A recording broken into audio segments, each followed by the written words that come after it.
With complaints filed recently by the SEC against the exploiter of the Mango Markets Exchange, the SEC has firmly reiterated it wants crypto tokens to be securities. The government does not need to prove that Mango's MGO tokens are securities, because market manipulation is a crime even for non-securities, but the SEC is seizing opportunity to take its claim to the whole space by laying out how each prong of Howey's applies to MNGO and therefore all of crypto. To get a sense of how broadly the SEC is choosing to interpret the case of law, you'll only need to read the first bullet point of Howey's first prong, common enterprise, where the SEC states simply that, quote, the price of MNGO tokens moved up and down together, unquote. I interpret that self-evident statement as a shot across crypto's bow. Everything then is a security. With all the bad press of late, if the SEC wants to regulate crypto, it seems likely the courts will be happy to let them, which leaves us just one hope: crypto-friendly legislation in Congress.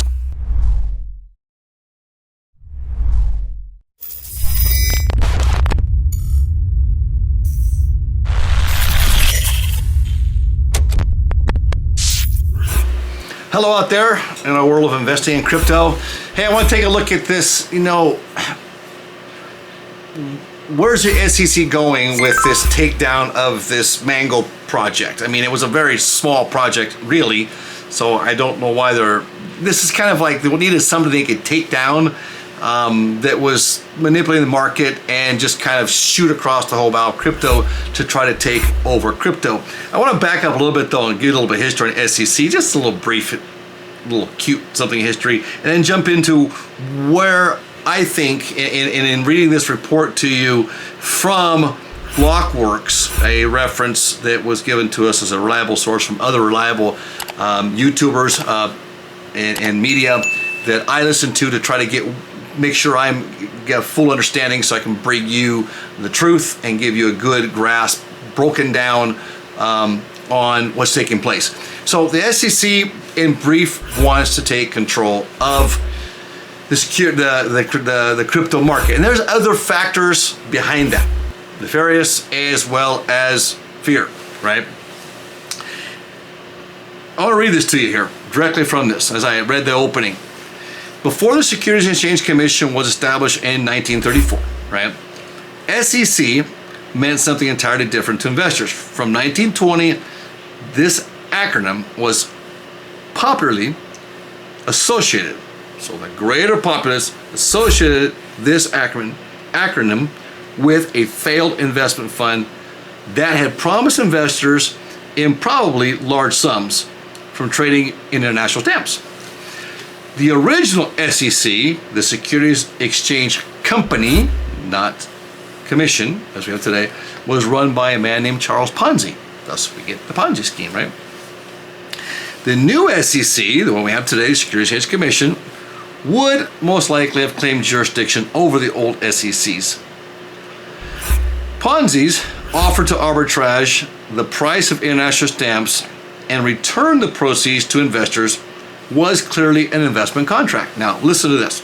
This is the argument where crypto is not a security, and the SEC does not have jurisdiction over it. Listen to this.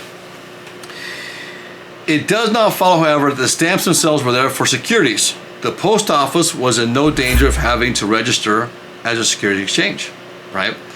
This was later clarified by the SEC versus W.J. Howey, where William Howey's offer of land in an orange grove was deemed an investment contract, but the land's harvest remained freely tradable.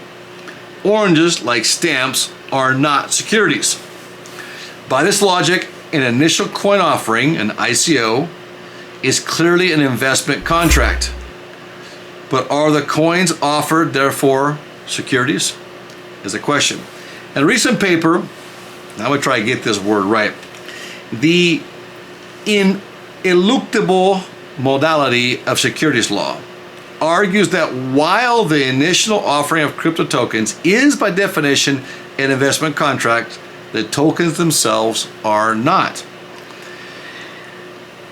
According to this article, they've read the whole paper and still don't know what ineluctable modality means.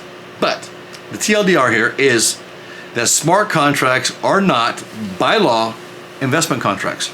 And a smart contract is what runs a blockchain. All right? So where crypto comes from is blockchains. And those are done typically on smart contracts or software, right? Treating most crypto assets as securities without examining whether the circumstances in which these assets are offered or sold create investment contract transactions is not supported by the current law, unquote. The authors make a convincing case that Howey's tests, infamous 4 prongs, do not apply to crypto tokens. Like the Beatles, however, there is a mysterious, little-known 5th member of Howey's test.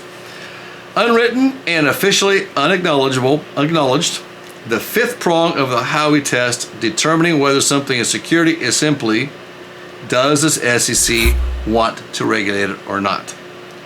The SEC does not want to regulate baseball cards, fine art, limited edition sneakers, so none of those are now securities. The SEC does, however, want to regulate crypto, so tokens now are securities. What's that mean? Well, whatever regulators want it to be. I really hope that Congress will pass laws to defend the free market. I hope. I don't have a lot of hope in them right now, but I hope that somebody there will come through for us and defend a free market economy like crypto and what it's based on. Now, a lot of the crypto that's very centralized, they're securities. Ethereum can very well be considered a security, but there's a lot of cryptos like Bitcoin. And it even goes on to say here that Bitcoin is the only cryptocurrency that flies under the radar of the SEC because it is not centralized at all. And that's why it's important we maintain decentralized markets. DeFi IoT, we'll see you in the next video.